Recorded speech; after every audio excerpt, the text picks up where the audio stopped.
Good morning students. Exercise 3.6 कर रहे थे हम क्लास 10th के लिए, चैप्टर नंबर 3। तो इसका ये आज पहला वीडियो है। इसका मैंने एक सवाल आपको कल समझा दिया था, थोड़ा सा इसका ब्रीफ इंट्रोडक्शन आपको कल दे दिया था कि 3.6 में हम क्या करने वाले हैं, और इससे रिलेटेड एक सवाल मैंने आपको करवा दिया था। तो वही है, उसके आगे हम बता रहे हैं आज कि एलसीएम निकालना है हमें बहुपदों के लिए। क्या करना है 3.6 में? एलसीएम और एचसीएफ निकालना होता है बहुपदों के लिए। तो हमें क्या होगा, अलग अलग तरीके के बहुपद दिए जाएंगे। उन बहुपदों के द्वारा हमें क्या करना है, उनके गुणनखंड करने हैं, और गुणनखंड से हमें जो भी समान गुणनखंड आ रहे हैं या गुणनखंड जो एक जैसे आ रहे हैं, तो हम जैसे संख्याओं में एलसीएम लेते थे या लैसे लेते थे, उसी तरीके से यहाँ बहुपदों के लिए भी हम एलसीएम या लैसेफ या मैसेफ या एचसीएफ बोलते हैं, जिसे हम इंग्लिश में बोलेंगे। ठीक है, तो बहुपदों के लिए हम एलसीएम और या एचसीएफ किस प्रकार से लेते हैं वो देखिए आप। अगर आपके पास बहुपद ऐसे आए जिनमें आपको गुणनखंड करना पड़े अलग अलग, तब आप उन बहुपदों का एलसीएम या एचसीएफ किस प्रकार से ज्ञात करेंगे। तो ये इन सवालों में हम आज करेंगे। तो देखिए, ये सवाल दे रखा है, आपको क्या करेंगे। देखो, बहुपद के लिए आपको मिनिमम दो संख्याएं जरूरत है, दो संख्याओं की जरूरत है। ऐसे ही बहुपद भी कम से कम दो बहुपद होने चाहिए। कम से कम जब एलसीएम या एचसीएफ आप ज्ञात कर रहे हैं, तब आपके पास कम से कम दो बहुपद होने चाहिए। ज़्यादा से ज़्यादा कितने भी हो सकते हैं, जितने सवाल में दिए जाए। ठीक है, अधिकतम कितने भी बहुपद हो सकते हैं, लेकिन मिनिमम दो होने चाहिए। ठीक है, न्यूनतम बहुपदों की संख्या दो होनी चाहिए। तो देखो, जैसे ये बहुपद दे रखे हैं, एक बहुपद है x² - 1, एक है x² + 1 और x + 1, ये दोनों एक ही है। ये एक अलग बहुपद है। एक बहुपद है x² + 1 और x + 1, और एक बहुपद है हमारे पास x² + x - 1। तो यहाँ पर हमारे पास कितने बहुपद है? यहाँ पर हमारे पास 3 बहुपद है। तो इन 3 बहुपदों के हमें अगर गुणनखंड होते हैं तो गुणनखंड करने हैं, और गुणनखंड करने के बाद आपको इस सवाल में तो आपको एलसीएम निकालना है। कई बार आपको एचसीएफ भी पूछता है, तो कई बार एलसीएम और एचसीएफ दोनों साथ में पूछता है। तो देखिए, हम इससे एलसीएम निकालना सीखते हैं। तो देखिए, आप यहाँ पर सबसे पहले हम क्या करेंगे, तो हमें दे रखा है सवाल, तो इसको लिख लो। एक बहुपद बन गया f(x) = x² - 1, और एक बहुपद बन गया हमारे पास g(x), जो बना है x² + 1 और x + 1। एक बहुपद दिया है हमें h(x), एक बहुपद दिया है x² + x - 1। ठीक है, समझ में आ गया होगा आप सभी को। ये 3 बहुपद है, मैंने अलग अलग बहुपद यहाँ पर लिख लिए, इनको नाम दे दिया है f(x), एक है g(x) और एक बहुपद है h(x). ठीक है, अब देखिए, आपको करना क्या होता है, इनके गुणनखंड करने होते हैं। तो गुणनखंड कीजिए। ये क्या दिख रहा है आपको, x² - 1। अगर हम x² - 1 को देखते हैं, तो x² मतलब x का होल स्क्वायर, ऐसे लिखते हैं। -1 के ऊपर भी घात 2 लगा सकते हैं, क्योंकि 1 की घात कितनी भी हो, +1 की घात यहाँ पर कितनी भी घात हो, +1 होना चाहिए क्वेश्चन में। +1 की घात कितनी भी हो, उनका क्या आएगा मान, बाहर 1 ही आएगा। ठीक है, उसका मान कितना आता है, उसका मान हमारे पास 1 ही आता है। तो यहाँ पर इसको क्या लिख सकते हैं, देखो ये हमें दिख रहा है a² - b² की तरह। इसके टुकड़े क्या हो जाते हैं, हमें पता है a² - b² होता है a - b और a + b। इसके लिए भी क्या हो जाएगा, x - 1 और x + 1, क्योंकि देखो, इसको अगर a मान लिया तो a, और इसको अगर b मान लिया तो a + b और a - b, a - b × a + b। तो ये इसके गुणनखंड हो गए। तो हमने इसके गुणनखंड क्या लिख दिए कि x + 1 और x - 1। ठीक है, क्यों लिख दिए? क्योंकि हमने कौन सा फॉर्मूला लगा दिया? हमने लगा दिया ए स्क्वायर माइनस का बी स्क्वायर बराबर ए प्लस बी और ए माइनस बी। कारण भी बता दो साथ के साथ कि हमने ये गुणनखंड क्यों लिख दिया। ठीक है, तो हमने लिख दिया इसको ए स्क्वायर माइनस बी स्क्वायर से ए प्लस बी, ए माइनस बी से x plus one into x minus one. Second वाले पे आते हैं। तो आपने कभी भी गुणनखंड किए हैं तो आपने ऐसे ही किए कि एक्स स्क्वायर माइनस वन, मतलब माइनस होना चाहिए बीच में और दोनों साइड स्क्वायर वाली संख्या होनी चाहिए। क्या होना चाहिए? इधर भी स्क्वायर और इधर भी स्क्वायर, बीच में माइनस। यहाँ भी स्क्वायर, यहाँ भी स्क्वायर और बीच में अगर माइनस का चिन्ह है तब आप कर देते हैं a minus B into A plus B. लेकिन सेकेंड वाले में देखो g ऑफ x में यहाँ पर तो स्क्वायर एक्स स्क्वायर, यहाँ पर एक का स्क्वायर कुछ भी एक ही हो गया, एक्स स्क्वायर और एक का स्क्वायर, लेकिन बीच में क्या है? प्लस। तो हमने अब तक जो फॉर्मूले देखे हैं वो किसके देखे हैं? माइनस के देखे हैं। यहाँ पर प्लस है तो इसका कोई फॉर्मूला नहीं होता, इसके टुकड़े कुछ भी नहीं होंगे। ये तो ऐसे कैसे गुणनखंड, इसके भी गुणनखंड कुछ नहीं होंगे, क्योंकि माइनस होता तो हम गुणनखंड कर देते, क्योंकि यहाँ पर क्या है? प्लस है। थर्ड वाले पे आते हैं। थर्ड वाला है जो तीसरा बहुपद हमारे पास h ऑफ x, उसके लिए देखते हैं तो x square plus x minus one. जिसके भी अगर इसके भी अगर हम गुणनखंड विधि से भी गुणनखंड करना चाहें तो नहीं होंगे। श्रीधराचार्य से तो केवल फॉर्मूले में मान ज्ञात होता है, गुणनखंड हमारे इससे होंगे नहीं। इस बहुपद के भी हमारे पास गुणनखंड नहीं होंगे। क्यों नहीं होंगे आप चेक करके देखिएगा कि इसके गुणनखंड होते हैं या नहीं होते हैं। देखता हूँ कौन कौन इसको चेक करके बताता है सही। तो इसके भी गुणनखंड नहीं होंगे। ये बहुपद भी ऐसा ही रह जाएगा h ऑफ x और g ऑफ x भी ऐसे कैसे रह जाएगा। हमने केवल किसके गुणनखंड कर लिए? f ऑफ x के, जो गुणनखंड हो गए x plus one into x minus one. अब देखिए जब गुणनखंड हो गए उसके बाद हम क्या करते हैं? इसके बाद हम एलसीएम निकालना है। इस सवाल में, पहले सवाल में हम एलसीएम निकालना है। तो देखो इसमें हम एलसीएम भी निकाल लेते हैं, एचसीएफ भी निकाल लेते हैं, क्योंकि हमें अगले सवालों में एचसीएफ भी निकालना है तो उसमें भी हमें देखना है। देखो यहाँ लिख रहा हूँ अब इसके लिए एलसीएम। सबसे पहले तो एलसीएम, ठीक है। अब किसी भी बहुपद का अगर संख्या, जैसे मान लीजिए मैं एक एग्जांपल लेता हूँ, एक एग्जांपल लिया 12 और 18, ठीक है। 12 के हमने गुणनखंड करे तो वो आ गए 2 गुना 3। देखो 2 दूनी 4, 4 तिया 12। ऐसे अगर 18 के करें तो 2 इंटू 3 इंटू 3, ये 18 के हो गए। 2 तिया 6, 6 तिया 18, ठीक है। अगर आपको कोई ऐसे गुणनखंड अभाज्य गुणनखंड करके और फिर बोले कि अब एलसीएम ज्ञात करो, हमने तो क्या किया था? हमने तो एलसीएम इसी तरीके से ज्ञात किया था 12 और 18 करके, फिर यहाँ से हमने भाग दिया था और फिर हमने यहाँ से गुणनखंड किए थे, ठीक है। लेकिन अब इस सवाल के लिए हम क्या करेंगे? इस सवाल में अगर हमें अलग अलग गुणनखंड दे दे तो तब क्या करना है? तो देखो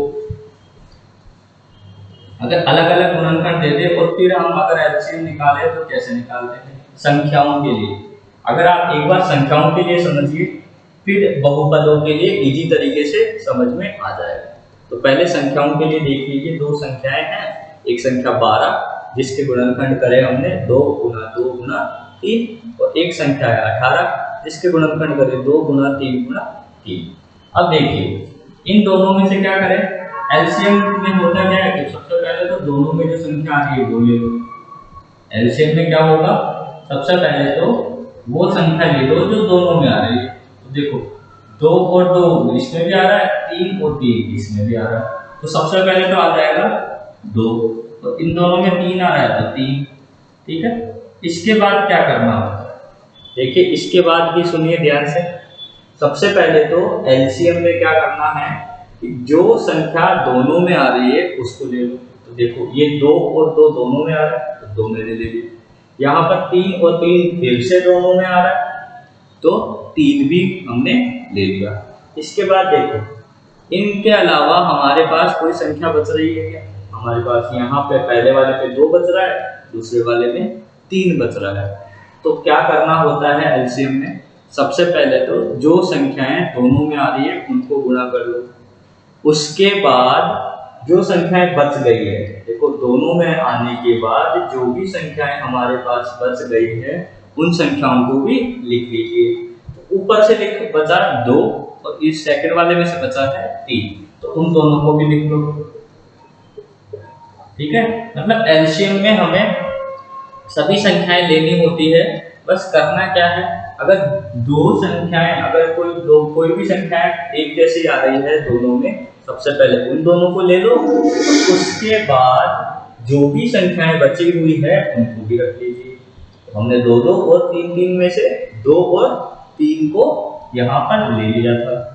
इसके बाद ये वाला 2 बच गया और 1 2 ये 1 3 ये वाला भी बच गया, तो इन दोनों को भी ले लिया हमने। तो अब देखिए गुणा करो क्या आएगा, इसको गुणा करोगे तो 2 तिया 6, 6 तिया 6 दूनी 12, 12 तिया 36। ठीक है, इसका एलसीएम कितना आ गया, 36 आ गया। तो देखो हमने इस तरीके से निकाला था, उसमें कितना आ रहा है, देखो तो हम क्या करेंगे, गुणा कर देते थे, 2 × 2 4, 4 तिया 12, 12 तिया 36। तो यहाँ से एलसीएम निकाला तो भी 36 और इस तरीके से निकाला तो भी 36। बस तरीका क्या देखना है, जो संख्याएं दोनों में आ रही है सबसे पहले तो उन दोनों को ले लो। तो ये 3 और 2 ये दोनों में आ रहे थे, इन दोनों को हमने ले लिया। ठीक है, इसके बाद जो भी बचा हुआ है उनको ले लो। तो 2 बचा था और 3 बचा था, तो सबको ले लिया हमने, यहाँ पर गुणा किया और एलसीएम कितना आ गया, 36। तो ऐसा ही हमें बहुपदों में करना है। ठीक है, ऐसा ही हमें बहुपदों में करना है। तो देखो संख्याओं में जैसे एलसीएम लेते हैं समान, वैसी की वैसी ही उसी मेथड से हमें बहुपदों में भी एलसीएम लेना होता है। तो देखिए एफ ऑफ एक्स के सबसे पहले गुणनखंड कर लिए, जिसके गुणनखंड हो रहे हैं उसी बहुपद के हमें गुणनखंड करने हैं, जिसके नहीं हो पा रहे हैं उसके गुणनखंड नहीं करने हैं। जैसे इसके गुणनखंड कुछ भी नहीं हो रहे थे जी ऑफ एक्स के, और ऐसे ही एच ऑफ एक्स वाले बहुपद के भी गुणनखंड नहीं हो रहे थे। तो हमने क्या किया, बस एफ ऑफ एक्स के गुणनखंड हो रहे थे, उसके गुणनखंड हमने कर लिए इस वाले फॉर्मूले से। बाकी इन दोनों के नहीं हो रहे थे तो हमने इनको ऐसे के ऐसे ही रख लिया। अब एलसीएम में देखो क्या लिखेंगे, एलसीएम में जैसे ही हमने वहां गुणनखंड करे संख्याओं के, उसके बाद क्या देख रहे थे कि कोई बहुपद या कोई संख्या दोनों में आ रही है, या 3 बहुपद है तो तीनों में आ रहा है, क्या आ रहा है या नहीं। तो देखो x + 1 इसमें आ रहा है, x + 1 इसमें आ रहा है, लेकिन x + 1 यहाँ नहीं आ रहा। तो x प्लस सबसे पहली बात करें तो x + 1 दोनों में आ रहा है, x + 1 ले लेते हैं। ठीक है, इसके बाद बात करते हैं x - 1 की। तो x - 1 इसमें आ रहा है, इसमें नहीं है, दिख रहा है हमें x - 1, और यहाँ पर भी पूरे में x - 1 नहीं है। तो नहीं, अब देखो जो कॉमन था, जो मतलब एक जैसा आ रहा था, तो वो तो हमने इसमें लिख लिया, लेकिन अब जो x - 1 है वो किसी में भी नहीं आ रहा। तो अब जो बच गई, जो भी बहुपद हमारे पास बच गए जो किसी में भी नहीं आ रहे हैं, उन्हें लिख लो। तो देखो क्या क्या बचा, x - 1 बचा, एक बच गया x² + 1, और एक बच गया हमारे पास x² + x - 1। ठीक है, देखो क्या क्या बचा, x + 1 था वो हमने रख दिया यहाँ पर। ठीक है, x + 1 था वो हमने यहाँ रख लिया। उसके बाद x - 1, तो x - 1 यहाँ से x + 1 रख लिया था, क्या बचा x² + 1, तो x² + 1। इसके बाद ये तीसरा वाला x² + x - 1 ये भी बचा हुआ था, इसको भी हमने लिख लिया। तो सबसे पहले जो आ रहा है कॉमन उसको लिख लो, उसके बाद में जो भी संख्याएं या जो भी बहुपदों के गुणनखंड बचते हैं उनको लिख लो।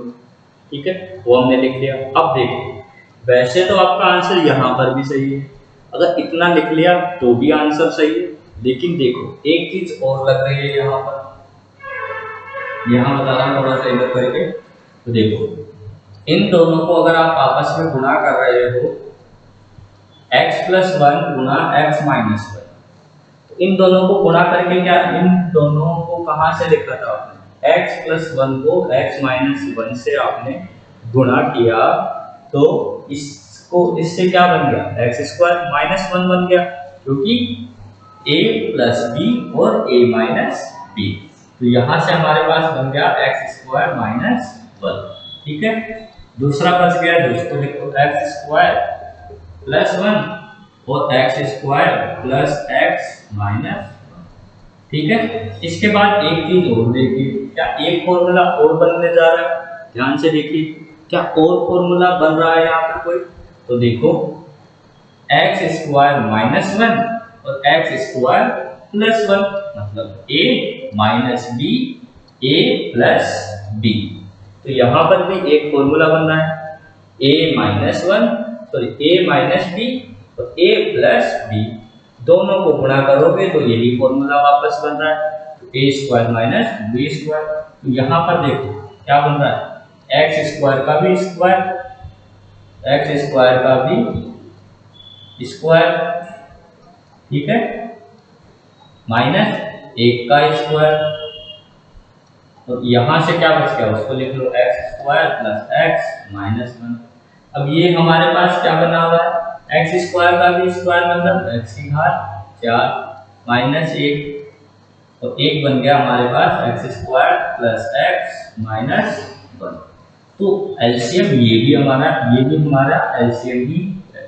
ठीक है, आप यहाँ तक लिखते हो तो भी सही है, क्योंकि ये भी हमारा एलसीएम है, लेकिन बस यहाँ पर हमारे पास एक नया फॉर्मूला बन रहा था 2 बार, यही वाला कि a² - b² बराबर होता है a + b गुणा a माइनस b।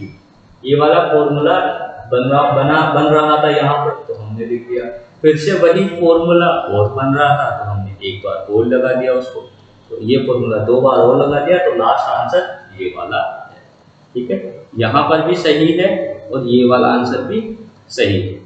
ठीक है, समझ में आ गया होगा। अगर आपको कोई बहुपद दे दे तब आपको किस तरीके से उन बहुपदों के एलसीएम निकालने होते हैं। ठीक है, तो हमने यहाँ पर सीखा कि अगर आपको कोई बहुपद दे देता है तब आप किसी भी बहुपद के गुणनखंड करके एलसीएम किस तरीके से ज्ञात करेंगे। ठीक है, तो और सवाल करते हैं इससे रिलेटेड, एक सवाल और है पहले सवाल का ही, वो करते हैं। आई थिंक आप सभी को समझ में आ तो गया होगा कि किस तरीके से हमें एलसीएम निकालना होता है बहुपदों का। ठीक है, तो उतार लिया होगा, नहीं उतारा है तो वीडियो को रोक लीजिएगा और उतार लीजिएगा। ठीक है, नेक्स्ट सवाल देखेंगे अब।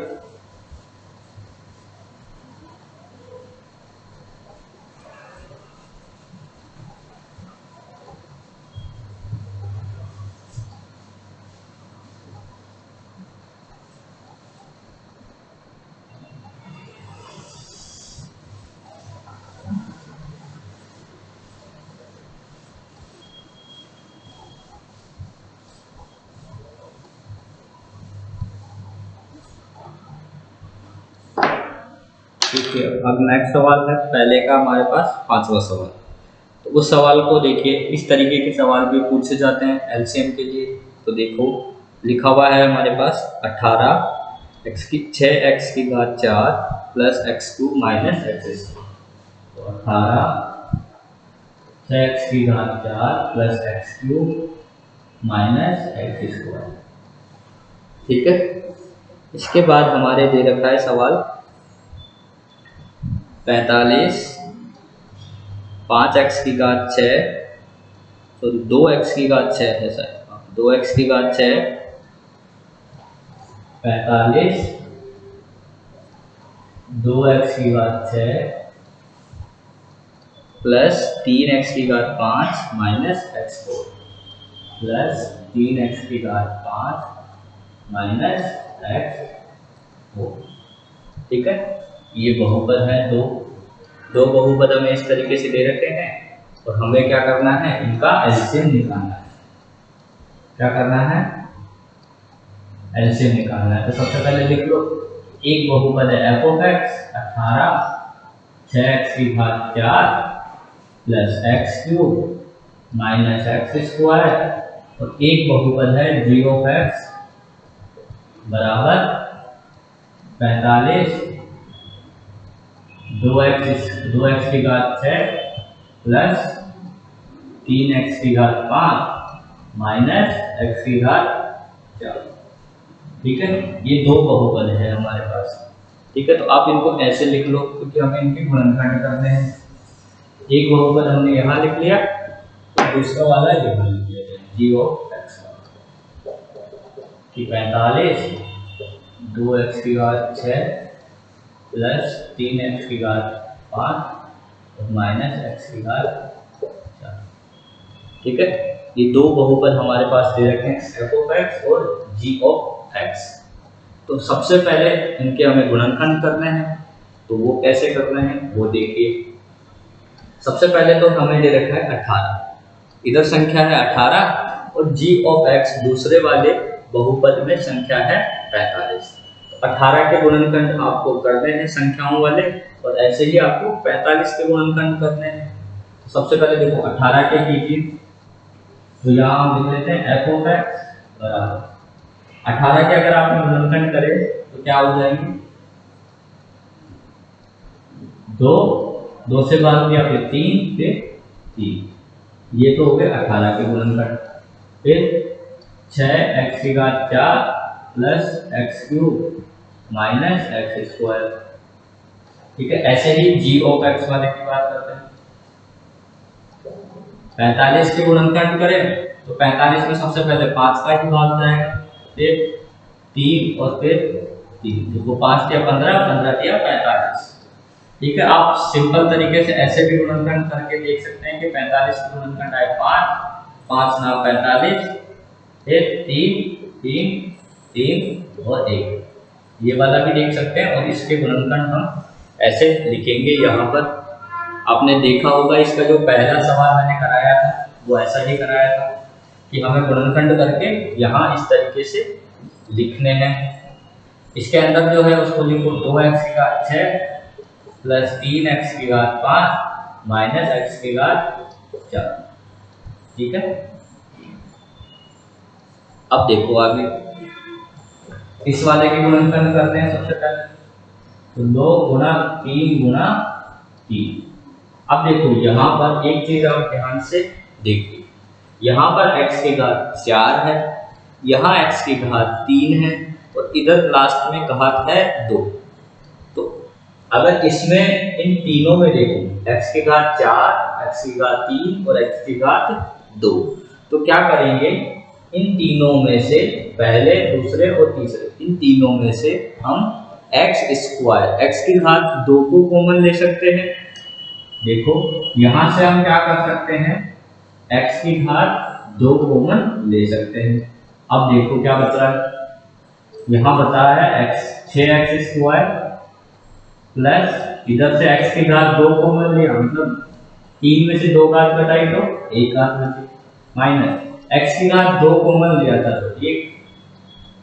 ठीक है, एक ये हमारे पास बच गया।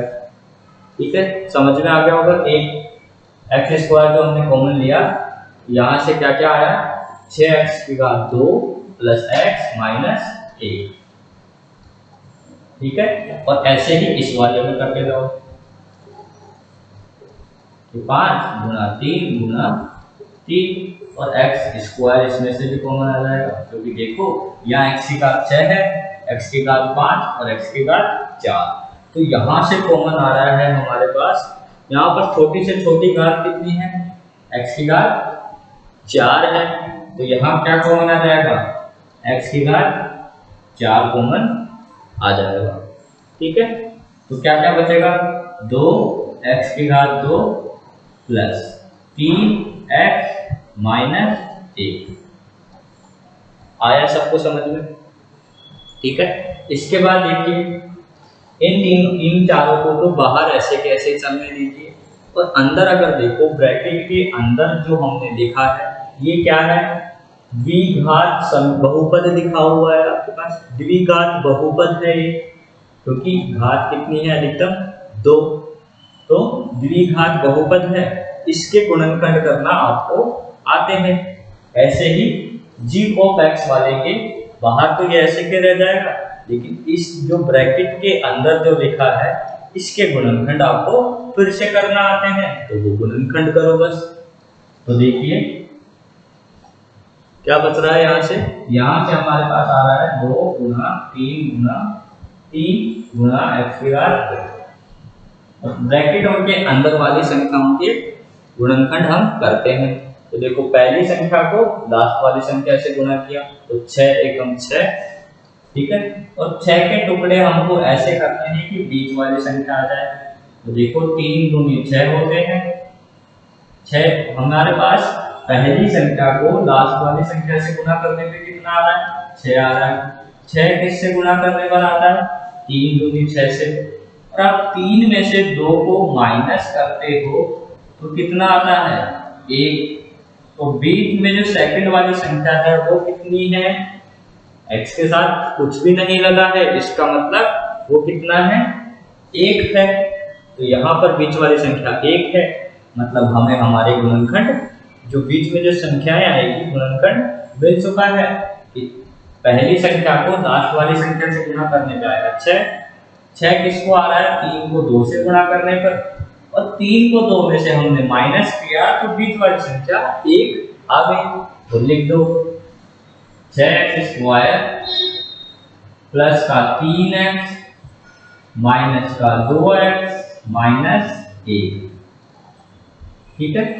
देखो घटाने पर आया है, माइनस करने पर आया है, तो यहाँ पर जो चिन्ह है वो तो पहली संख्या के, इस संख्या का जस्ट उल्टा वाला चिन्ह दूसरी संख्या के आएगा। तो हमारे पास गुणनखंड ये हो गए, ठीक है। पहले इस साइड वाले उनके गुणनखंड ये कर देते, तो 2 के जोड़े बन गए दोनों में से, ठीक है। अब लिखते जाओ बस, 2 गुना 3 गुना x², ठीक है। इसके गुणनखंड देखो 6 और 3x में, 6x² और 3x में से क्या क्या कॉमन आ रहा है, 6 और 3 में से 3 आ रहा है, क्योंकि 6 में भी 3 का भाग जाता है, 3 में भी 3 का भाग जाता है। यहाँ x² है, यहाँ x है, तो x भी बाहर आ जाएगा। ब्रैकेट में क्या बचेगा, देखो x² में से x मिल गया तो x, 3 और 6 में से 3 दूनी 6 तो 2x, ठीक है, प्लस 1। 3x बाहर दे रखा है, 3x यहाँ है तो प्लस का 1। इन दोनों में से क्या कॉमन आएगा, इन दोनों में से माइनस 1 कॉमन आ जाएगा, तो क्या बचेगा, 2x प्लस का 1 बचेगा, ठीक है। देखो माइनस का 1 कॉमन लिया तो -1 कॉमन लेने से यहाँ पर प्लस का केवल 2x बचेगा, यहाँ माइनस है यहाँ माइनस है तो प्लस, और 1 से 1 का भाग लगाया तो 1 आ गया वापस से, ठीक है। तो यहाँ पर हमारे पास क्या आया, इसके बाद देखो, इसके बाद हमारे पास क्या बचा, इसके बाद हमारे पास बचा 3x और 2x प्लस 1 और 2x प्लस 1, दोनों ब्रैकेट सेम आ गए। नीचे गुणनखंड हम कर देंगे, क्या क्या आएगा, 2 गुना 3 गुना x², और अंदर क्या बचेगा, अंदर हमारे पास यही बचेंगे 2, देखो ऐसे लिख देते हैं इनको कि 2x प्लस 1 और 3x माइनस 1, ठीक है। ऐसे ही इस वाले के गुणनखंड करते हैं, g ऑफ x के भी गुणनखंड होंगे, क्योंकि इसमें भी हमें द्विघात बहुपद दिया हुआ है। तो देखो g ऑफ x का काम करते हैं, तो 5 × 3 × x की घात 4, इसके गुणनखंड कीजिए अब।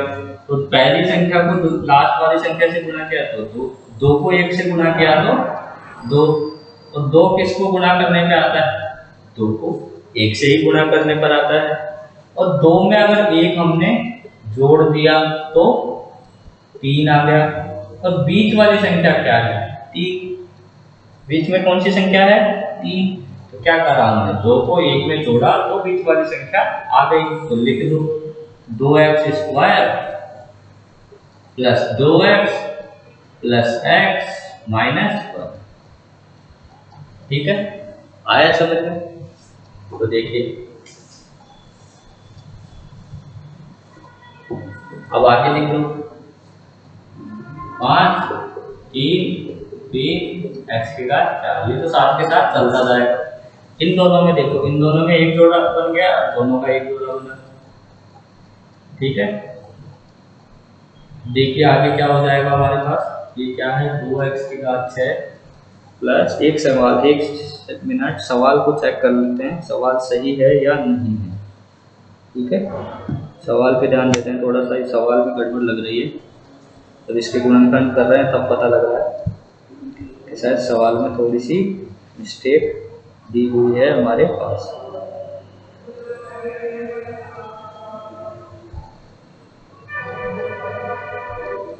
ठीक है, तो मिस्टेक समझ में आ गई है कि क्या मिस्टेक दी है। तो ध्यान से देखिए, सवाल में थोड़ी सी गलती दी रखी है। यहाँ पर है हमारे पास ये माइनस एक्स की घात 4 की जगह प्लस। ठीक है, ये वाला संख्या यहाँ पर प्लस है, क्योंकि यहाँ सवाल में हमारे पास ब्रैकेट एक जैसे नहीं दिख रहे थे मुझे सॉल्यूशन में आगे, इसलिए मेरे को पता लगा कि यहाँ थोड़ी गड़बड़ है। ये यहाँ पर सवाल में प्लस। ठीक है, तो देखिए अब करते हैं वैसे ही सवाल, ये पूरा प्लस ही है। तो इन दोनों में से क्या कॉमन आ रहा है, 2x² और 2x में से कॉमन आ गया 2 और x। ठीक है, 2x कॉमन आ गया, यहां से क्या बचा x, यहां से क्या बचा +1। इन दोनों में से क्या कॉमन आया 1 और x + 1। दोनों ब्रैकेट एक जैसे आ गए, ये वाला और ये वाला। अब लिख दो बस 5 × 3 × 3 और x की घात 4। यहां से क्या बचा है, यहां से हमारे पास बच गया x + 1 और एक बचा हमारे पास 2x + 1। ठीक है, तो हमारे गुणनखंड हो चुके हैं। तो हमें ऐसे इस प्रकार से जो भी बहुपद दिए जाएंगे उनके गुणनखंड करने हैं। उसके बाद हमें क्या देखना है कि दोनों में से सेम गुणनखंड कौन कौन से आ रहे हैं, समान गुणनखंड कौन कौन से आ रहे हैं। तो उसके बाद जो भी बच रहे हैं वो भी लिखने हैं। तो एलसीएम हम लिख रहे हैं यहाँ पर। तो देखिए इधर से स्टार्ट होते हैं संख्याओं से। तो यहाँ पर 3 और 3 है, इधर भी 2 बार 3 है। देखो इस वाले में भी हमारे पास 3 और गुणा 3 है, और इधर भी हमारे पास 3 गुणा 3 है। तो संख्याओं में से हमने देख लिया कि दोनों में से आ रहा है 3 गुणा 3। ठीक है, सबसे पहले संख्याओं के गुणनखंड देख लेते हैं। उसके बाद 2 बचा हुआ है इधर से और इधर से बचा हुआ है 5। तो उन दोनों को भी हमें एलसीएम में तो लेना होता है। उधर से 2 बचा हुआ था और इधर से 5 बचा हुआ था, तो ये संख्याएं हमने ले ली। इसके बाद आते हैं x के घात 2 पर। यहाँ x की घात 4 है और यहाँ है x की घात 2। तो हम क्या करते हैं एलसीएम में, मैंने कल आपको बताया था कि एलसीएम जब हम निकाल रहे हैं तो जो घात होती है वो बड़ी से बड़ी लेनी है चर राशि के लिए। तो चर राशि की हम क्या करेंगे, बड़ी से बड़ी घात लेंगे।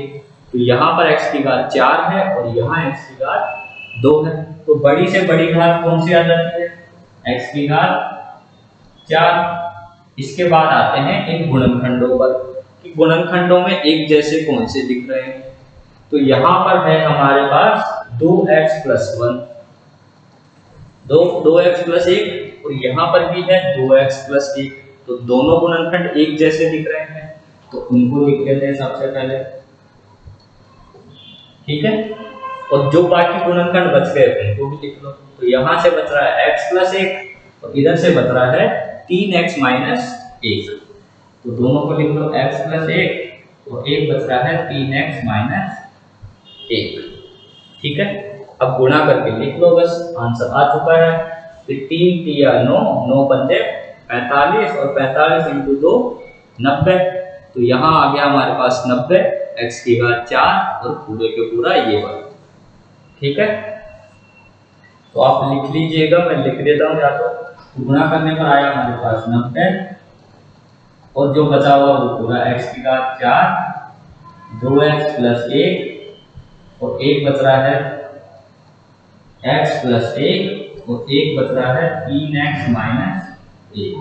तो ये वाला हो गया हमारे पास एलसीएम।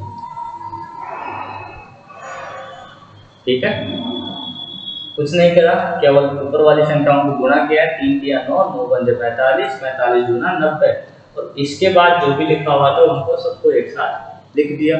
तो इस वाले सवाल के लिए एलसीएम ये वाला हो गया हमारे पास 90x की घात 4, 2x प्लस 1, x प्लस 1 और 3x माइनस 1। ठीक है, तो आज हम यही खत्म करते हैं हमारे वीडियो को। इसके बाद हम सीखेंगे अब सेकंड सवाल में एचसीएफ या मैसे निकालना, कि किसी भी बहुपद का हम मैसे किस प्रकार से ज्ञात करेंगे। आप इस सवाल को उतार लीजिएगा। इसके बाद हम जो अगला सवाल करेंगे वो करेंगे अब कल। तब तक के लिए धन्यवाद।